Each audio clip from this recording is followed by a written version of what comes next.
Hello, my name is Hannah Lucas.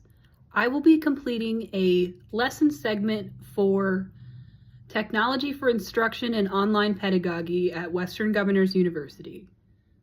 I will start by introducing the title of the lesson, What Are You Made Of? Online Science Exploration.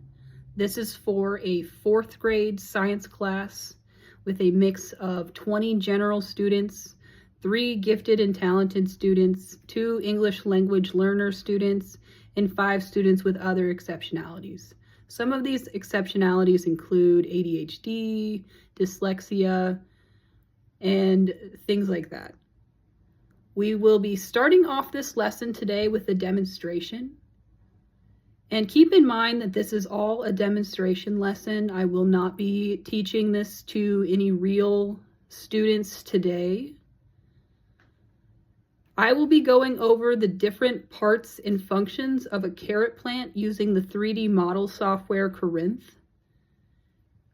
We will then go over the different main parts of the carrot plant and explain what their functions are. Now I will begin.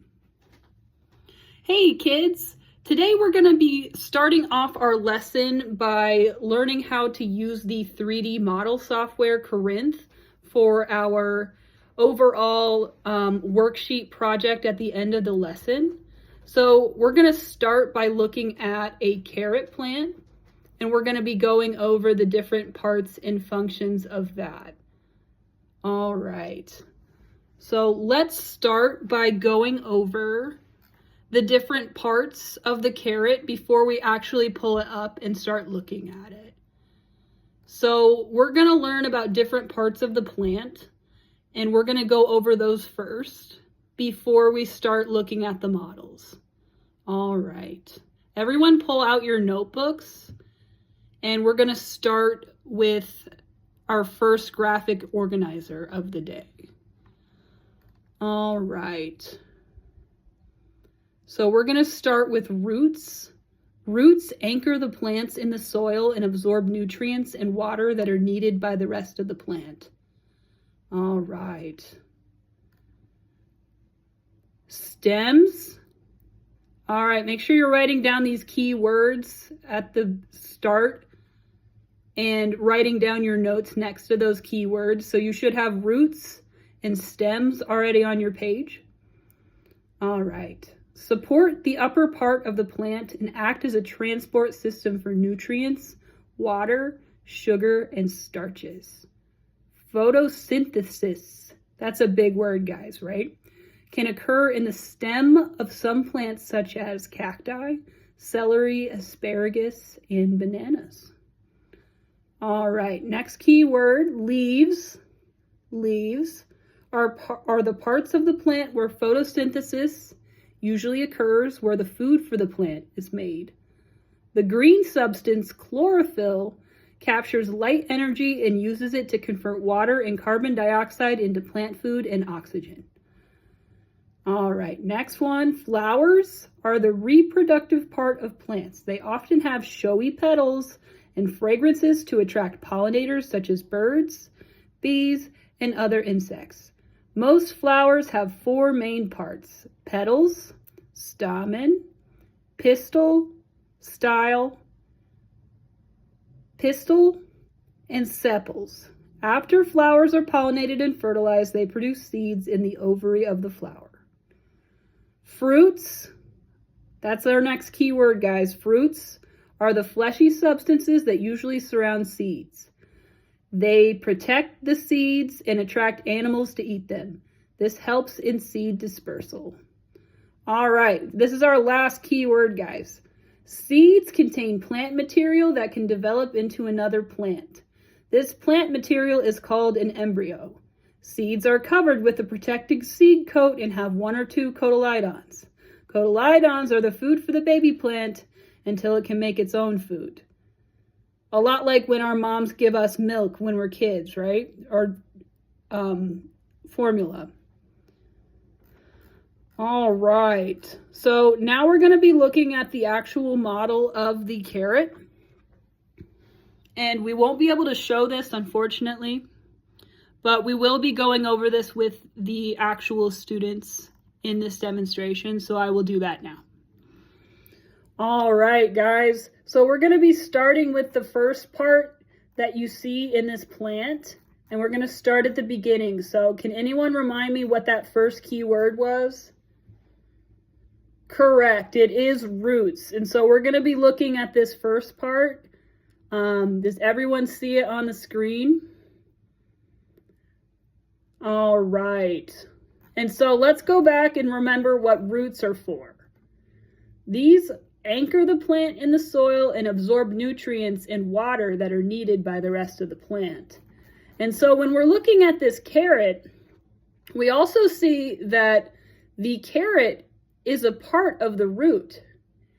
Isn't that interesting, guys? All right. Now we're going to move up further. Does anyone see any stems? All right, perfect. Yes, those are the stems. And what do the stems do? Yes, they do support the upper part of the plant, and they do act as the transport system for nutrients, water, sugar, and starches. Very, very good. All right. Next, we're going to move on. What is the next thing that we're seeing here? Perfect. That's right. It is the leaves. And what do the leaves do for this carrot plant here? So those are the parts of the plant where photosynthesis occurs. Can anyone remind me what photosynthesis is? No. Yes, it is the part where they make the food. That is correct. All right. Perfect. Let's move on. Okay, we're going to skip the fruits just because it's not labeled on here. We're going to go with the flowers. All right, can anyone show me the flowers on here? Okay, perfect. And what do the flowers do for the plant? Okay, so they're attracting the birds and the bees, and they're how everything gets going, right? Absolutely, perfect. Okay, finally, let's move on to the last one that we're going to look at today. Okay, it is the seeds. So what do the seeds do for our plant here, guys? That is right. So that is how we get new plants. That is how we start a new carrot plant. That's how we grow more and more, right? All right, guys. So now you guys are going to be actually using this yourselves. Isn't that awesome? So I'm going to divide you up into groups of 5, and then you guys are going to be doing your breakout rooms with your groups. And what you guys are going to be doing is I'm going to give you each an animal or a plant, and you're going to be finding all of the parts and all of the functions of each part. And with your group, you're going to create a graphic organizer, just like we all filled out together as a class. And you're going to do it on the plant or animal that your group picks, okay? All right, so I'm going to give you guys a few moments to get settled in before I break you out into your groups. Okay, all right, so I'm going to break you off into your groups, and then I'm going to give you guys 20 minutes. You're going to work on this for a little bit. I'll be around to check in, so if you need help, send me a message on Classroom, and I will chat in with your group, and I will help you out. All right? All right. So at this point in the lesson, I am going to send the kids to their breakout rooms because we are assuming that this is a virtual lesson. As if it were for an e-learning day or something of that sort. The kids are going to be interacting with me as the teacher through Zoom or something similar.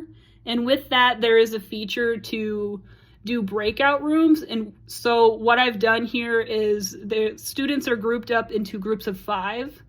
and they are in their breakout rooms working on their 3D model graphic organizer with their group. And so at this point, I would be giving them their time to work on the like group work. And then at the end of class, they would turn in the graphic organizers, and I would grade them and turn them in or give them back to the students at the end of the next, or at the beginning of the next day. So, all right, that is all. Thank you.